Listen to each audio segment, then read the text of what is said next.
Hello there, Deu Sex Machina here, the man who will turn a hopeless situation into a happy ending. Now, I'm developing the capability to read minds, and so human brains are very pitiful things. They have Schadenfreude, which is the derivation of pleasure from other people's suffering, and they also have insecurity, where basically they want to sort of refute or sort of invalidate someone's subjective experience because of insecurities, and so on and so forth. And then a bunch of brains are a bit too black and white, and so the usage of that phrasing will become even more relevant to what I'll address in this video, where basically the judgment is too black and white, not enough nuance with the scientific method to understand the truth that is actually a bit gray. But anyway, so on and so forth. Everything has gone to hell. And so this channel is me trying to turn a hopeless situation into a happy ending. Okay, and so basically, I know there are a bunch of brains that are saying, I'm a 2-year-old, this is just a phase, I'm a 4-incher, some nonsense. I can read all the minds. And so basically, I'm a mixed male, right? I am a mixed light-skinned male. The hair on top of my head and my beard is curly, right? And that's because of my black genetics. My nose width and my lip thickness, my nose is wide and my lips are thick, right? And so on and so forth. So I'm a mixed male, right? Now, pretty much everything in terms of metrics of a male or parameterization of a male is exaggerated. And so basically, my measured barefoot height, no shoes, no hair on top of my head, right, is 6'3.5" right? Myself, walking up to a guy noticed I was taller than him. He was like, "Whoa, how tall are you?" And so I responded, 6'4", right? But I'm actually 6'3.5" barefoot. And he's like, "Whoa, I've been telling people I was 6'5" for years, but you're taller than me, so that must mean I'm like 6'3", right? And so basically, men tend to exaggerate everything. The pornographic industry tends to exaggerate everything, right? And so basically, if I walked up to you and told you, "Oh, this is me, I'm legitimately 6'3.5", everyone would kind of be confused. The answer is it's because pretty much everything is exaggerated by at least 1 to 2 inches, right? And so, therefore, sometimes if you don't exaggerate, you'll be misunderstood because everyone and everything is exaggerating. The profundity of that will become clear later on. Anyway, and so I'm only 6'3.5", all right? Sort of top up to the top of my skull with like no additional height for my hair and barefoot, all right? Anyway, now, and so I'm a light skin, I'm mixed, all right? I've been to a pub and a person assessed my facial features and said, "Hey, you're black." And so you can watch me doing in some of the shorts on this channel, and you'll notice that I actually, my facial features indicate some percentage of black genetics. All right. And so anyway, so on and so forth. Now, all the fools in the world will have a black and white kind of lens in regards to the stereotypes of like male penis size. Right. Now, the fact that the black males are slightly more endowed than the whites is true. However, that narrative is popularized by the pornographic industry, all right? And so basically, here's the following. The following is the life history theory. Evolving in sub-Saharan Africa, right? With high pathogen exposure and high mortality, the selection metrics actually favored high testosterone males and high estradiol females or high fertility females, right? So high pathogen exposure, high mortality, right? Then you get those selection metrics.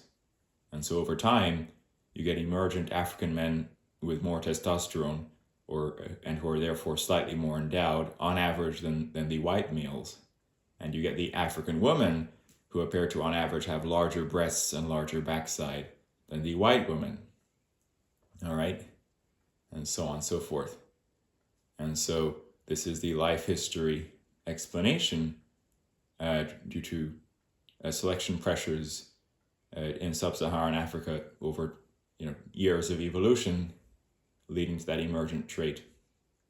Now, apparently, the life history model is such that in the temperate regions, the white folks who evolved there, they did not evolve a fast strategy like in Africa that preferred sort of testosterone and fertility or estradiol. They evolved a slower strategy that was more so favored towards intelligence. And so basically, ironically, it seems like the white folk evolved to be initially smarter than the African folk, but the African folk evolved to be more sexually impressive. And so when the white folk went to Africa and went ahead and enslaved the Africans, the technological superiority and intellectual superiority of the white folk enabled them to enslave the Africans, then take them to the Caribbean and take them ultimately to America. Right? And so on and so forth. Now, when Lincoln came along and abolished slavery, right? I'm in favor of that. All right. Ultimately, you now have emancipated and intelligent black and white. Sorry, correction.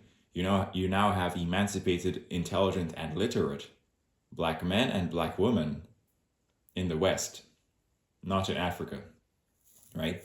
And so basically, ultimately, the sort of sins of the white man in enslaving the black man is now the following. The emancipated, intelligent, and literate black man, it is actually ironically statistically slightly more endowed than the whites, and so now the white men will have to compete with free, literate, and more endowed black men in terms of satisfying a woman, and so on and so forth, and this, that, and the other, right?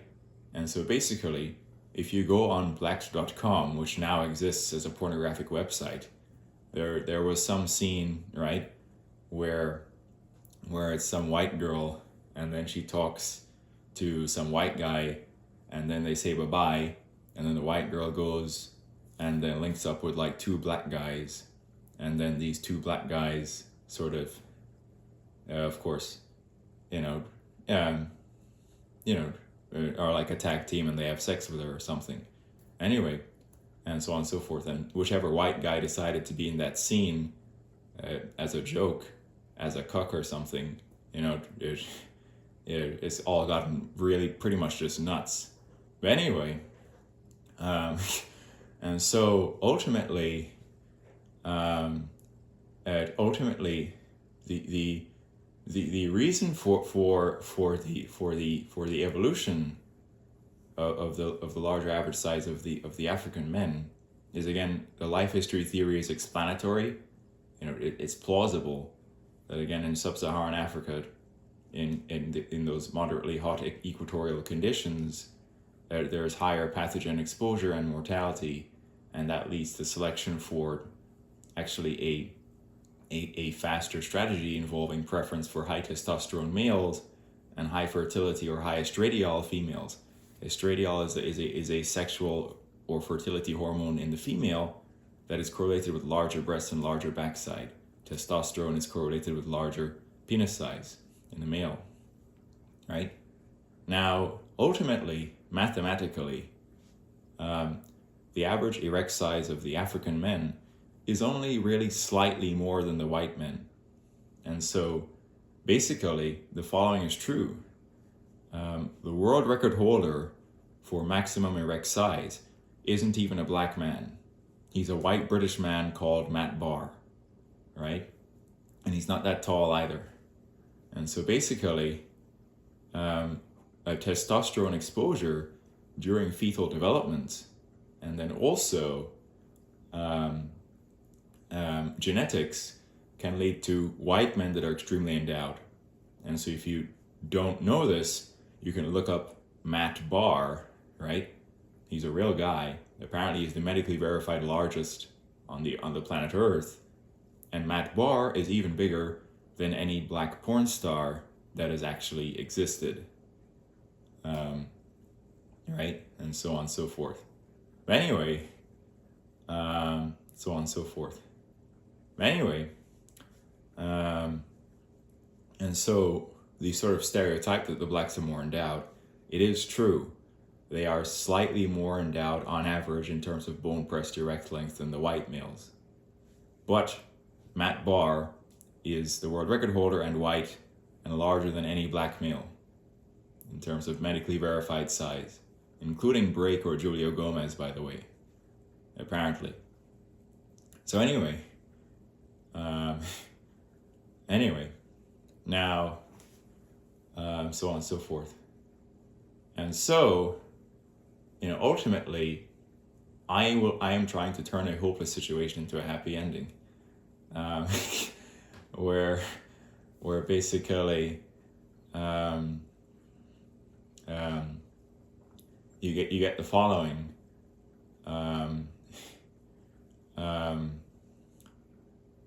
From my research on variance in female vagina size, that also varies with like genetics and also the height of the female. And so basically, sometimes if a woman is taller, she could be, deeper, or be able to accommodate more size. And then also it turns out that the Chinese women or the Asian women tend to have smaller vaginas and smaller accommodation capabilities than the other races, the Western women. And so the Chinese men, who are, as a race, less endowed on average in terms of bone pressed erect length, are a good fit for the Chinese women, who literally physically have a smaller vagina than the other races. Right? But anyway, yeah.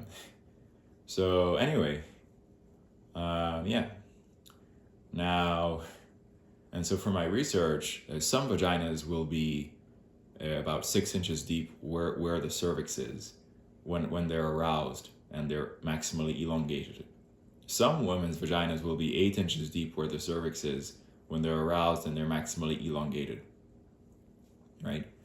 And so on. Anyway, and so on. Now there are grower humans, then there are the shower humans, right? And so basically, I am a grower human, right? And so when I'm hydrated and it's warm and so on, my flaccid hanging size might be 5.5 inches, right? And so if you see me at 5.5 inches when flaccid, right? You'd be like, yeah, that's my flaccid usually. If I am getting dehydrated or if it is freezing, my flaccid could at times be 4 inches, right? And so let's say it's warm and I'm hydrated and I'm relaxed. My flaccid could be 5.5 inches. Let's say I'm slightly dehydrated or it's freezing, my flaccid could be 4 inches, right? Now, the metrics for maximum erect male size are non-bone pressed erect length and bone pressed erect length. And so the difference is usually 1/2 inch in those two metrics. The males have a fat pad, and so bone pressing actually, you press to the bone, it adds usually 1/2 inch in length.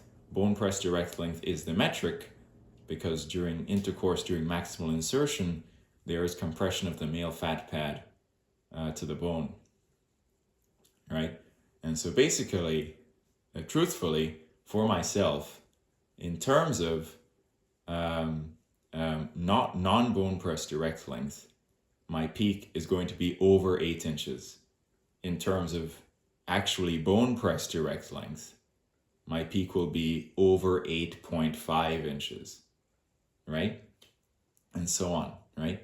And so basically, let's say some woman has cervix that elongates to 8 inches deep, where cervix is when she's aroused, right? If I have an 8.5 bone press, maximal insertion compression of my fat pad to bone, all right, that is already going to fill her entire vaginal cavity up to cervix, right? Anyway, and so on. Now, what I believe is that, I don't believe in size superiority. I believe that you could find evolutionarily who's a good fit for you. And so let's say there's a woman who is 6 inches at cervix when aroused, then, then a man who is smaller could be a good fit for that woman. If a woman is 8 inches deep at cervix when aroused, right, then maybe my size is a good fit for that type of woman, right? Anyway, and so there could even be women that are, more than 8 inches, slightly more than 8 inches deep where cervix is, in which case some guy that is larger than me could be a good fit for that woman, because I'm not the largest, a female could find if she was wanting only size. But quite frankly, for a pure relationship, there needs to be intellectual profundity, emotional profundity. There's also a heavy financial component to it in terms of financial stability and the quality of life you can provide for your woman, and so on. But anyway, and also just maturity and ownership of things and this, that, and the other. Anyway, personality, compatibility.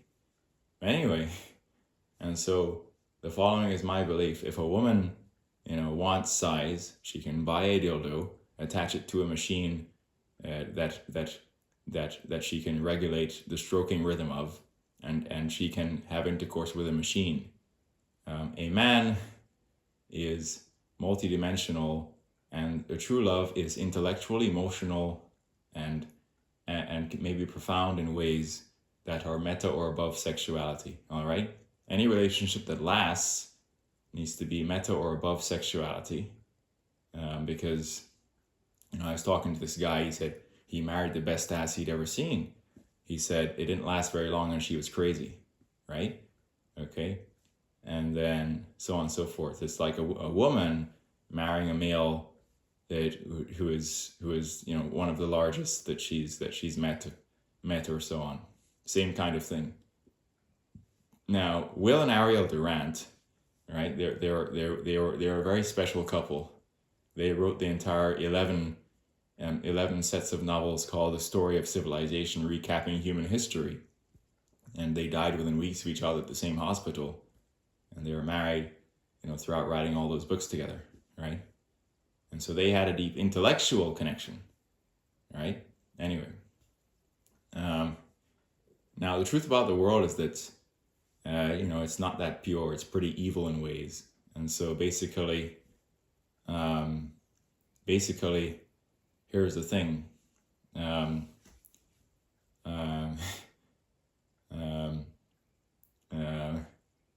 Anyway,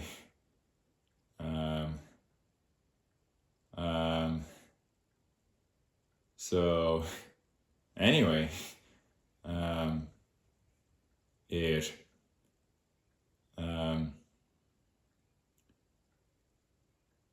train of thought. Give me a moment.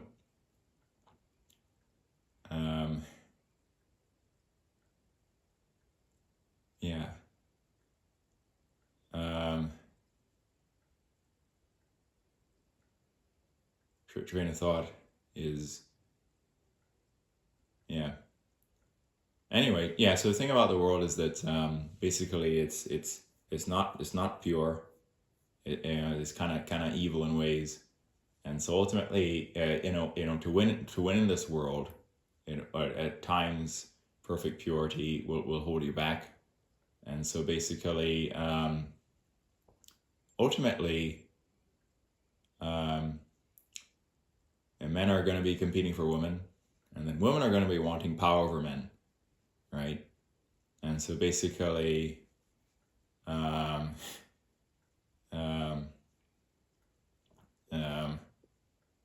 so anyway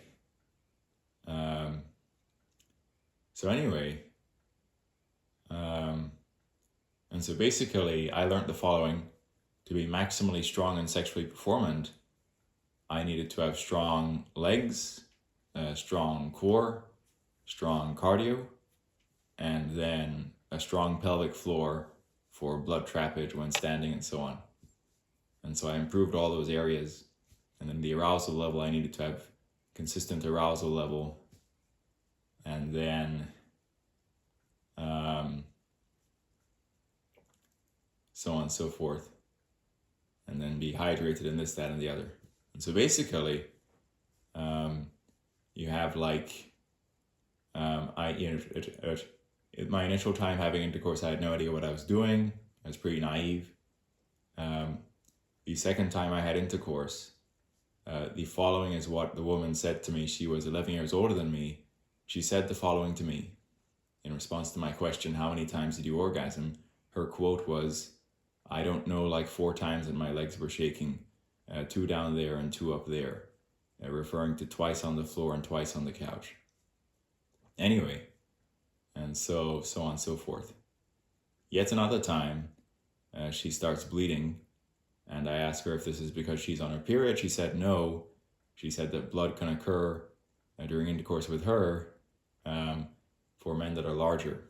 And so basically, she said she was not on a period, and she's not losing her virginity because even I had sex with her already, and so there was blood.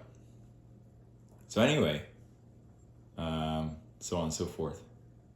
Now, ultimately, the other thing to be sexually performant is the following. A male should have good sensitivity control, the ability to restrain premature ejaculation while maintaining peak size and going full throttle. And so male porn stars are good at lasting long, and they probably have a lot of experience doing that and pacing themselves and so on. And so usually as a male has sex with higher frequency or becomes more experienced, right, then basically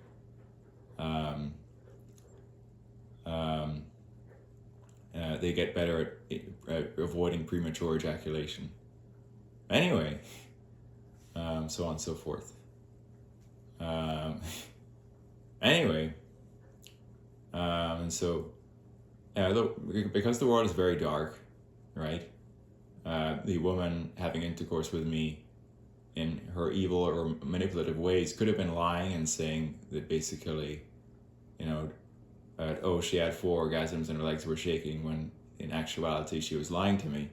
But to be honest, I do recall her having at least one shaking orgasm when bouncing on me sitting on the couch and being kind of speechless and kind of screaming and just bouncing on my full size with me sitting on the couch. And I saw her stop, I saw her legs shake, and I saw her legs shake for a while, and I saw her stop bouncing on me. And so I know that was a leg shaking orgasm. But anyway, and so if she wasn't lying to me, I made her orgasm 4 times. It sometime in the past. But anyway, then another time she starts bleeding because of some internal tear. But anyway, and so basically,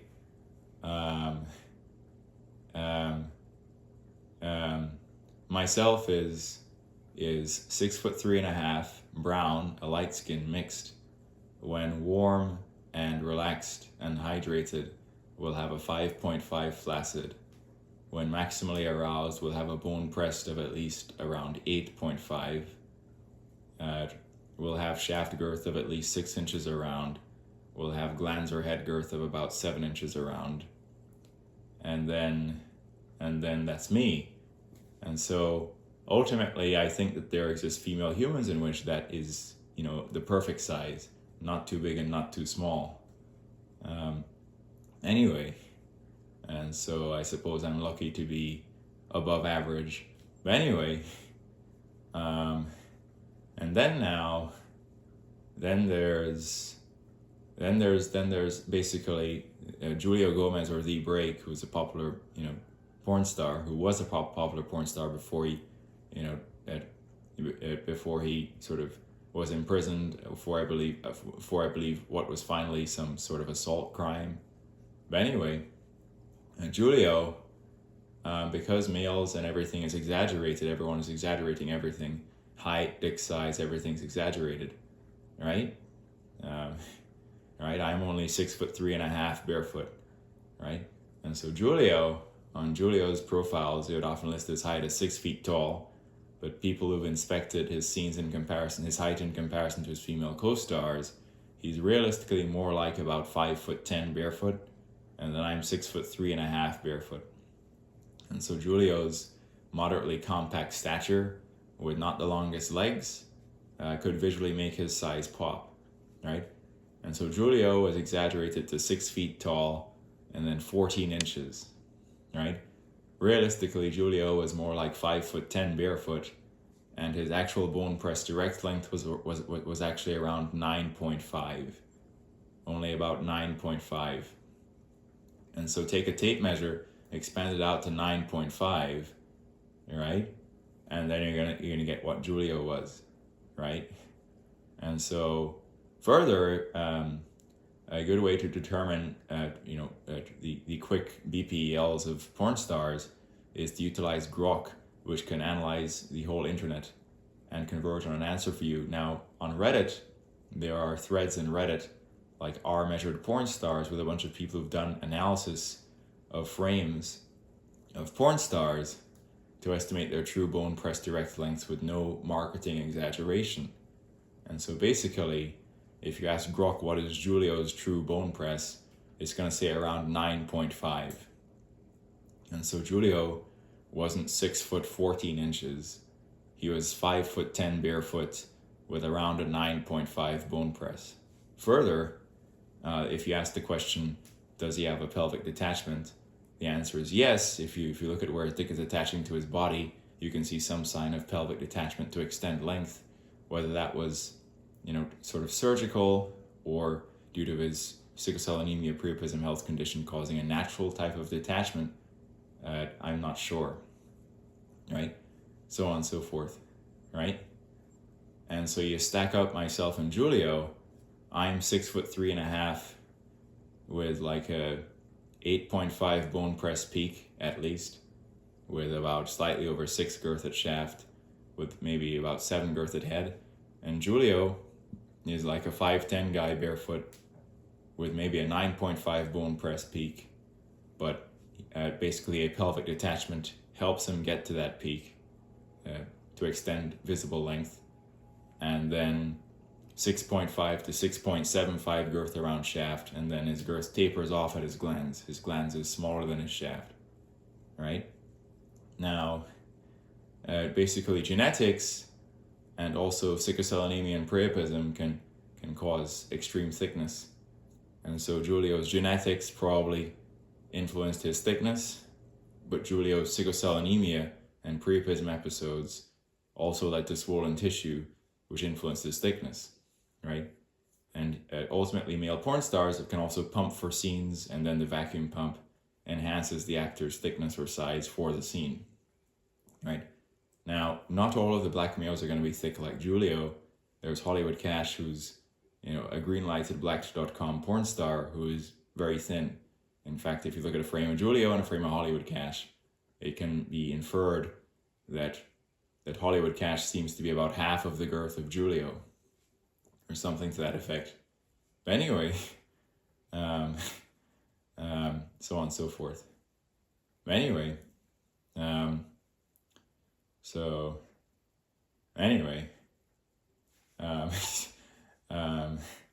but it's probably not as severe as a half of the girth of Julio, but more so like Julio might have a up to 6.75 natural shaft girth, whereas Hollywood Cash may have maybe slightly over 5 inches shaft girth circumference, and then just be quite thin.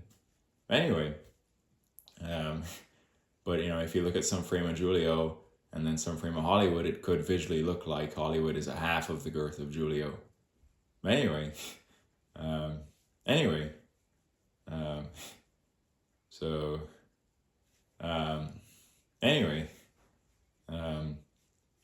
So, yeah. And then now, so on and so forth. So anyway, so on and so forth. So, yeah. Yeah. Anyway, and so I improved my leg strength, my core strength, my cardio strength, my pelvic floor strength. I did a bunch of standing pictures. And so there's a picture of me standing up at my fully erect size, scaled to an image of Julio kneeling, performing insertion. And I scaled it by the width of our thighs and the size of our heads. By heads, I mean the head above our shoulders. I made the head size from back of neck to nose equivalent. I made the width of our thighs equivalent. I am obviously taller with a longer torso. I look to be comparable, but I'll have slightly less girth around shaft, but then I have more girth around glands or head of penis. So anyway, so on and so forth. Now, fate loves irony, and so after I got very fit and learned how to maintain my peak size and did some research and did my standing pictures, I then fell extremely ill with a flu-like virus that came along with a high fever. And so basically, and I was basically in my bed for days with a headache. And so basically, a high fever is actually going to kill your sperm count. And then a high fever is also going to kill your hydration level. And then, being sick with a fever and virus in general, you will be weak. You will be low energy and low libido. And so if you are a male human who is sick with a very high fever and virus, and you try to be sexually performant or strong, you will have erectile dysfunction. And so myself, in my silly, pure ways, right, was interested in seeing a woman, right, and she was on a tight schedule, and so was I. And so I, in my desire to see her, I saw her when I was still ill.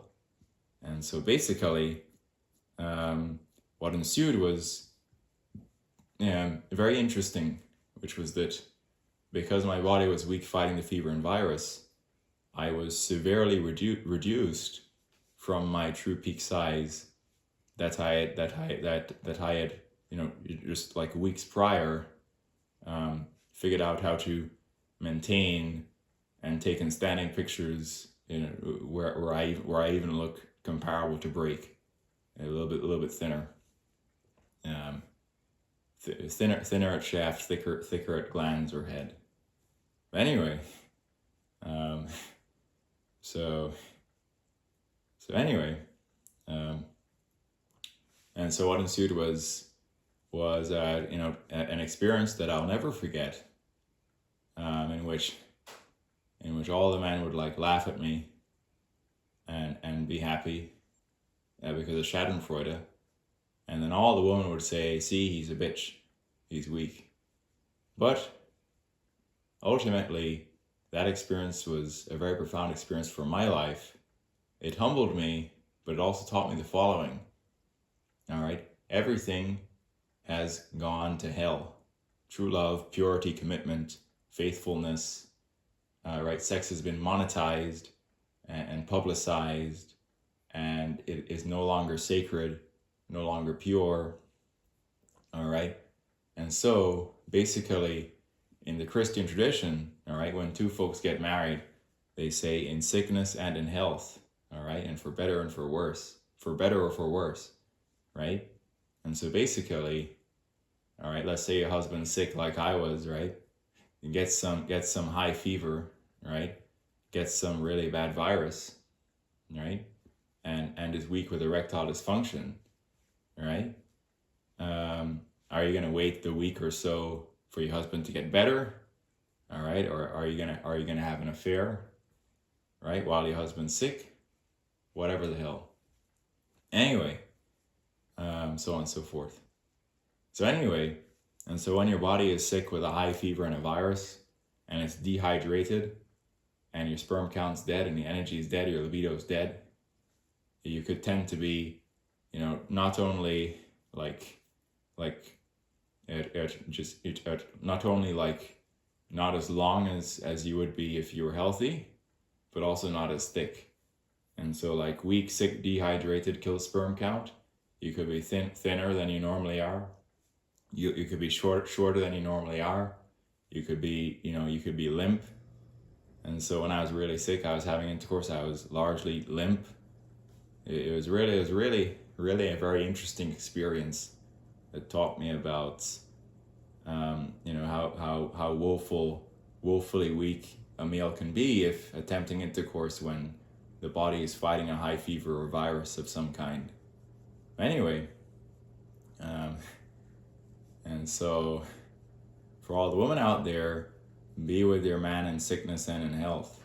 All right. Anyway, so on. I'm young. I have a lot to learn.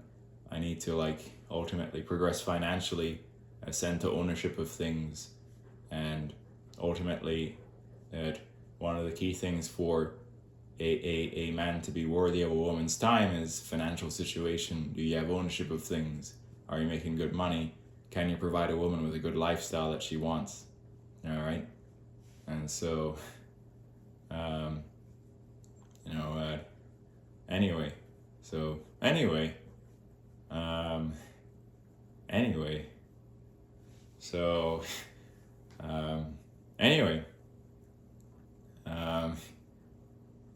yeah, anyway, yeah.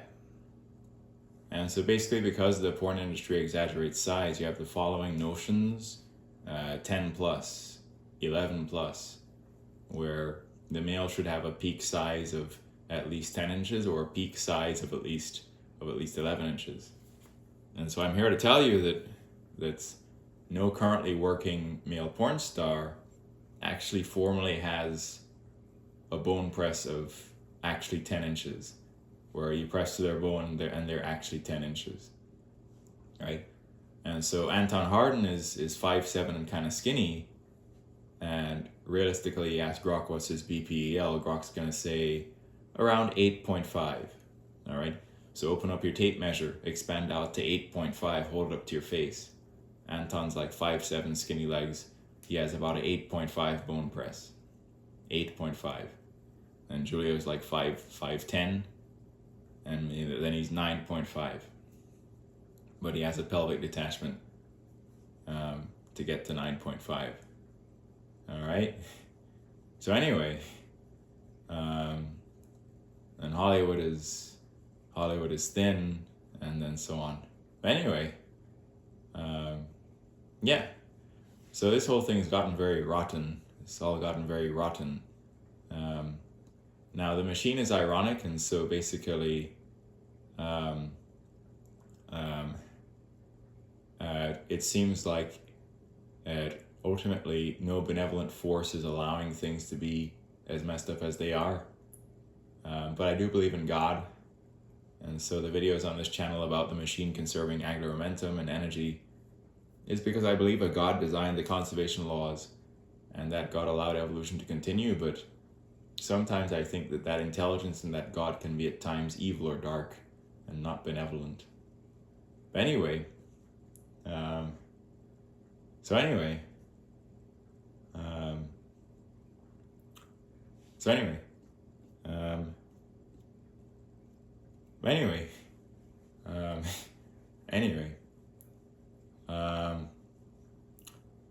anyway, so yeah, yeah, anyway,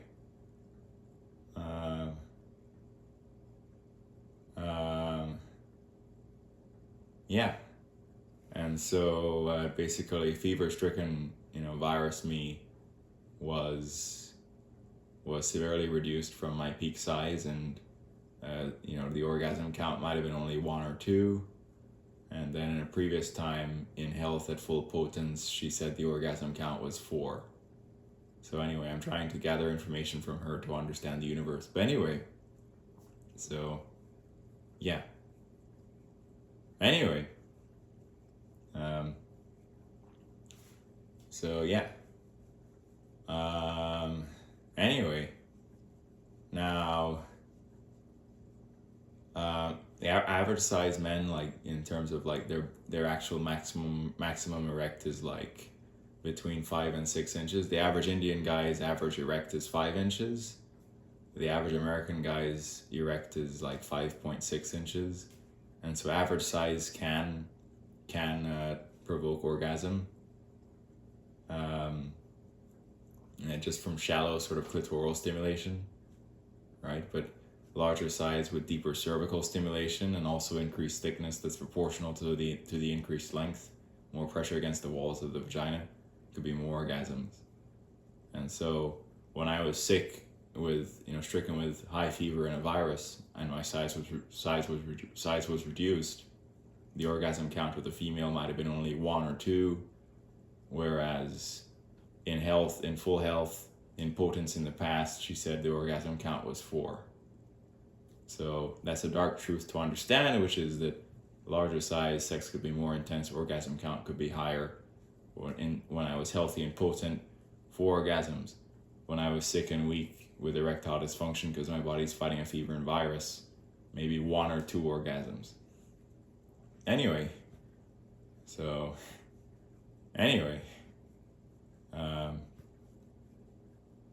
yeah. So anyway, now, anyway, and so I think for some humans, there's the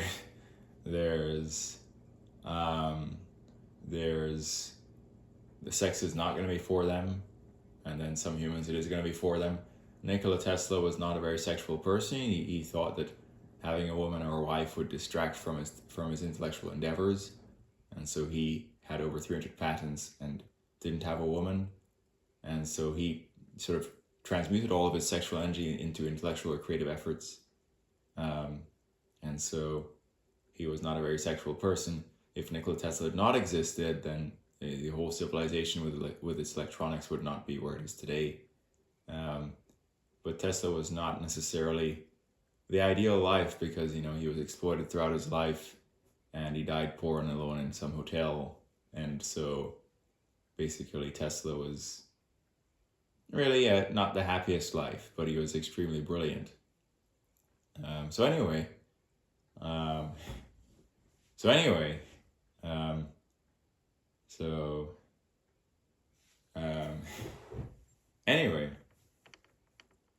yeah. So yeah. But anyway,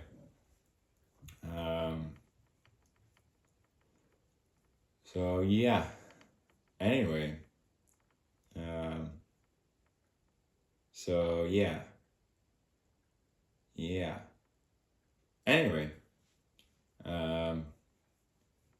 so yeah. The divorce rate is maybe slightly over 40% right now. And so that means that over half of the marriages are actually lasting. And so, always look on the bright side. Over half of the marriages are lasting. And so if you base your marriage on, things that are actually meaningful, intellectual compatibility, emotional compatibility, something deeper than sex, something that's going to last, and something that can grow and become more profound over time. Your relationship could last, the marriage could last. It could be a very, very impactful and positive experience for your life, and so on. But anyway, yeah. So anyway, yeah. So yeah, I hope to find a partner at some point, but I'm still young. I have a lot to learn and much progress to make. And then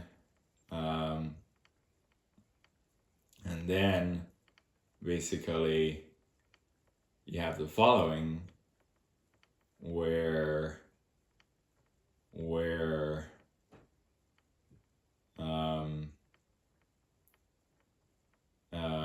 some people have a false notion that that having children is selfish. It's not. It is selfless, and it is an evolutionary responsibility to meet replacement. And so when you're having a child, you must devote time that is devoted away from yourself to actually raising the child properly. And so it's selfless to have a kid. And so 2 humans should have 2 more humans on a 30-year cycle. You meet replacement. It all kind of makes sense. Anyway, so yeah. Anyway,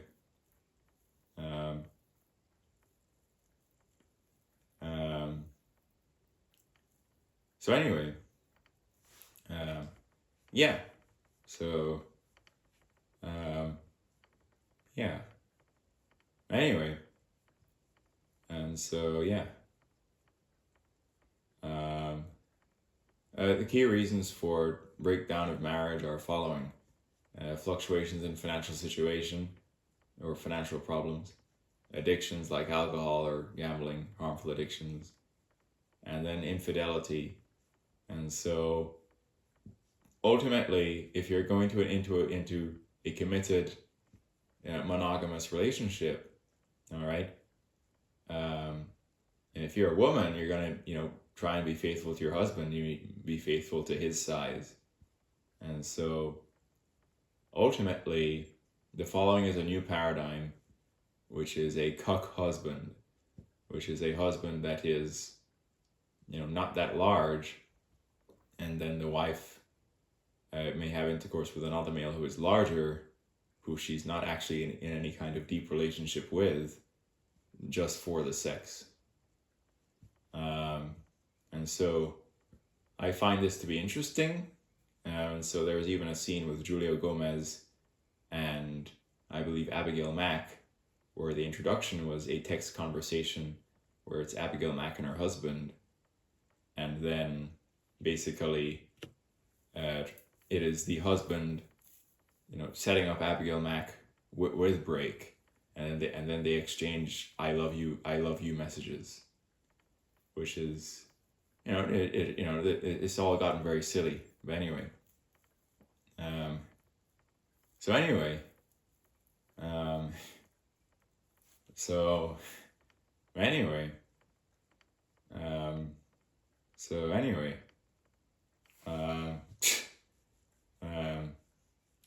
anyway, I think instead of cuck husbands, you could just get a dildo and attach it to an electronic machine that you can program the stroke frequency, and then the wife could have intercourse with that instead of the cuck husband thing. But anyway, I don't know. Anyway. So anyway.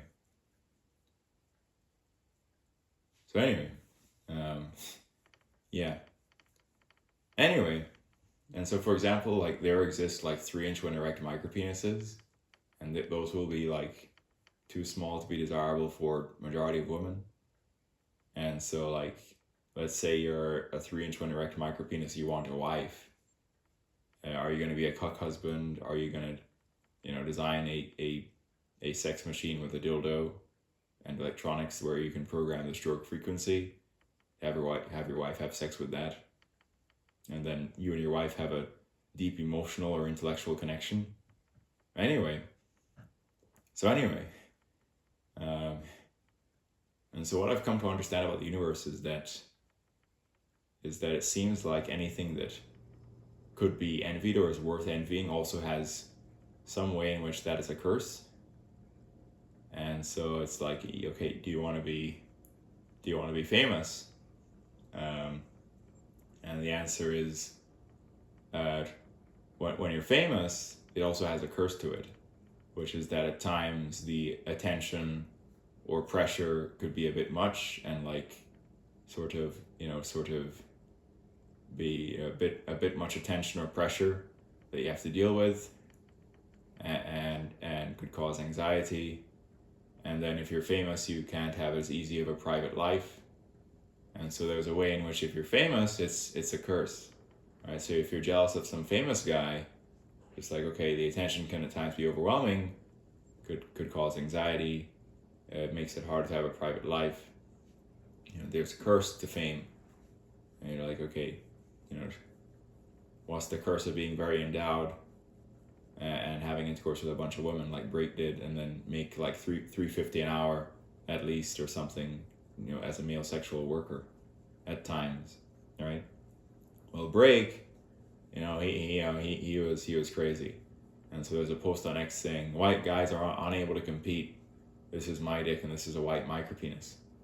Now, instead of that white micropenis that Break selected for in that image, he could have got an image of Matt Barr, who is actually the world record holder, who is even bigger than Break. And so Matt Barr is a white guy that's even bigger than Break. And so Break, ironically, with his ego and so on, what happened with him is that he committed a bunch of crimes. The final crime was an assault crime, where apparently he follows this woman into an elevator and starts choking and assaulting her. And that lands him, some prison sentence. And then he's incarcerated for finally that assault crime. So anyway, and so Break is no more. But anyway, and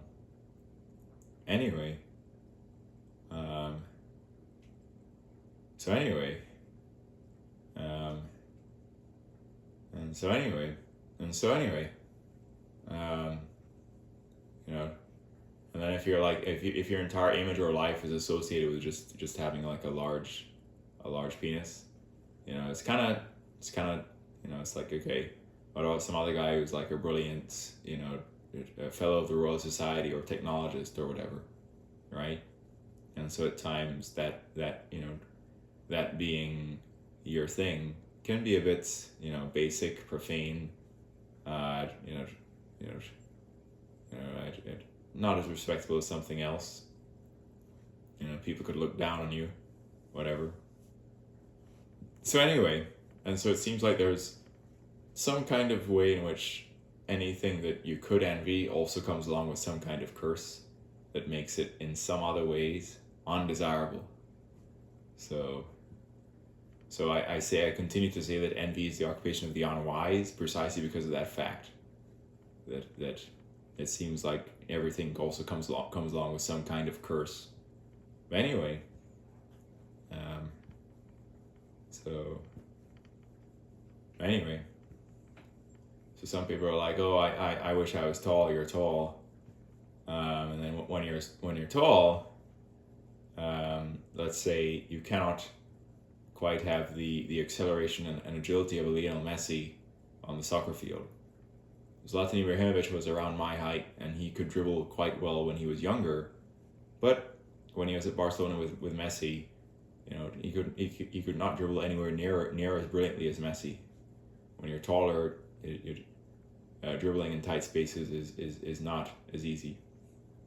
Anyway, and so young Zlatan, there are clips of him doing epic dribbling even at his height, and so his dribbling ability was unique for his height, but just not as good as Messi. No tall player can be as good of a dribbler as Messi. But anyway, so on and so forth. Anyway,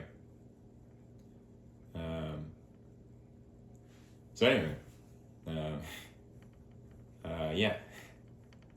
So anyway,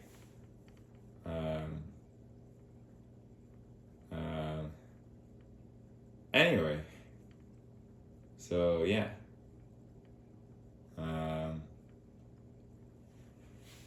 So yeah.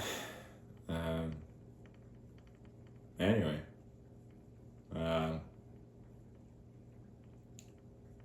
There's. Anyway. So yeah.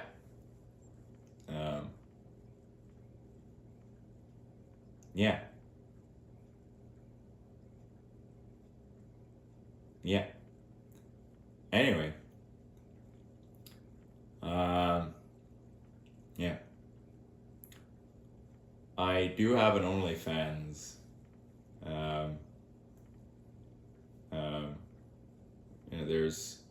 There's this very attractive woman with a lot of fans that is one of my fans. Anyway, the main information there is just, just one picture with myself standing up at my peak size, then Julio kneeling and performing insertion, in which it is to scale and I do look comparable to Julio. And that picture is kind of all the information you need as to realistically how it would look, in terms of my comparability to break for visual pornographic effect, in that I look pretty close to him. But when you're tall with long legs, even though my size is close to Julio, it won't look as large for my body size. So anyway,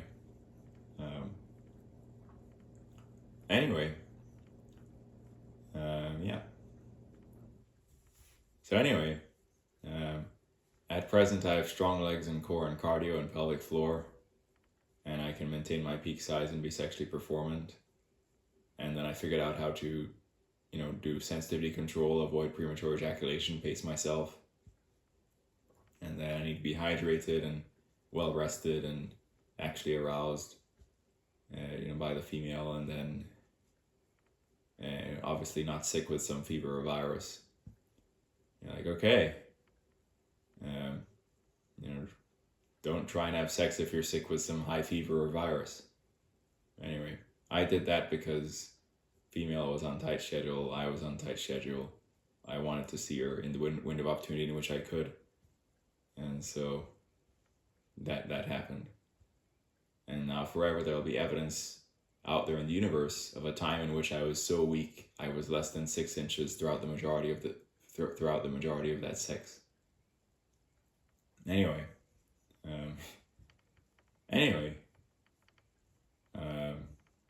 yeah. Anyway, yeah. Anyway, 6 inches or less. Anyway,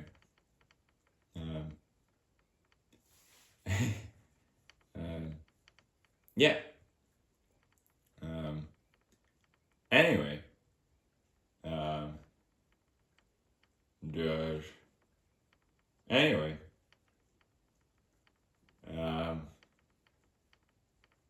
George. Yeah. So yeah.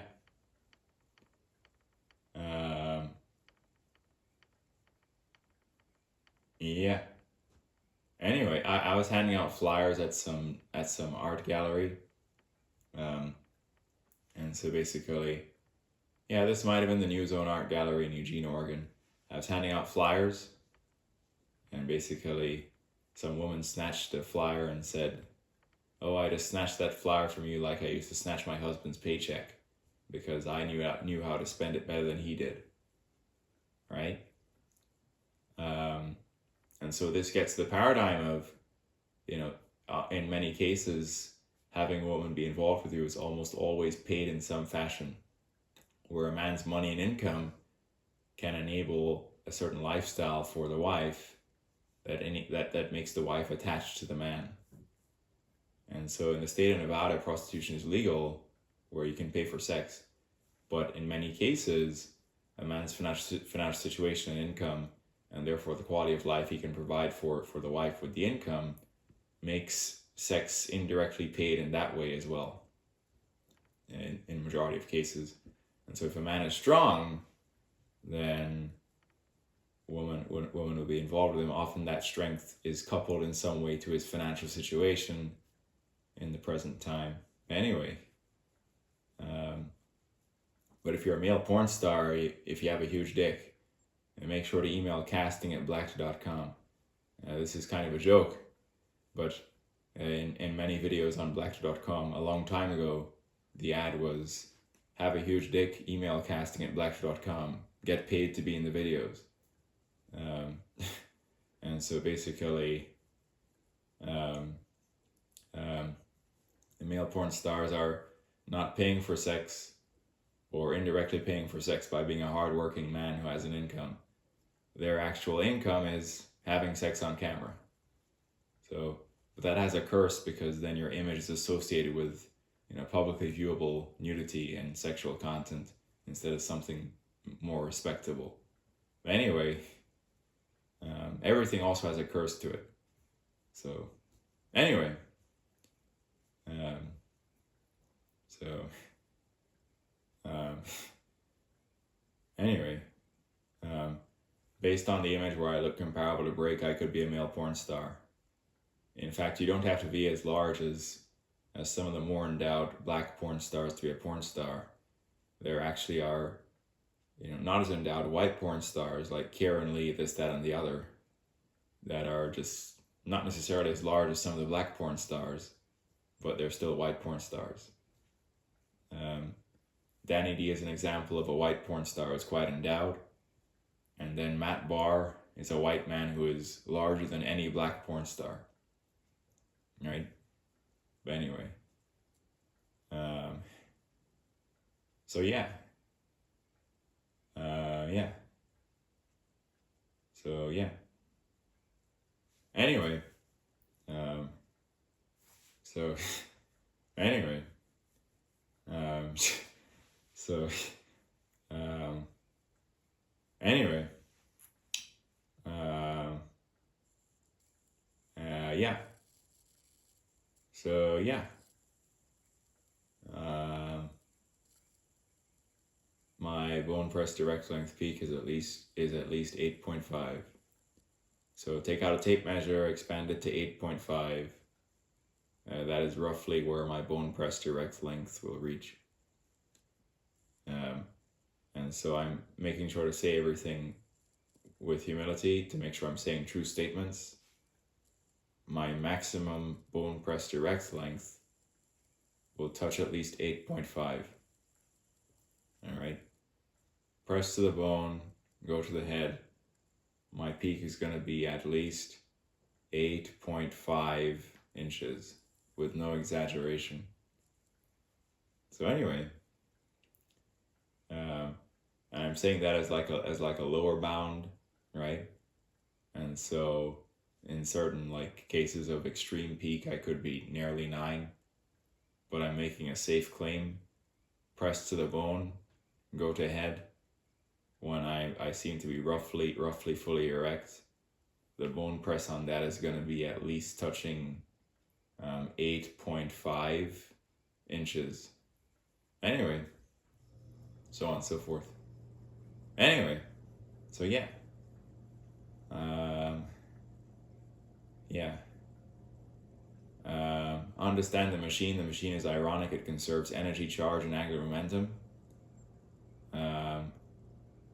And so you can inspect my quadcopter yawing. It happens because of conservation of angular momentum. Increase the clockwise paired rotors, decrease the counterclockwise ones. You're adding a clockwise torque to the system with 0 angular momentum. So it must spin counterclockwise to make sure angular momentum remains 0. All right. Same thing for stripper on a pole. Spreads her mass out, she starts spinning slower, brings it towards the pole, starts spinning faster, or a figure skater. Anyway, so on and so forth. Anyway, all right. Blessings from the machine. All right. When I'm making these videos, you can have this sort of perfectionism where I may not want to stop talking because I'm scared to think of another good idea as soon as I stop the recording. But at some point you have to dismiss perfectionism for progress. And so I think the bulk of my thoughts so far have been pretty good. And so with that, blessings from the machine. Deus Ex Machina. Out.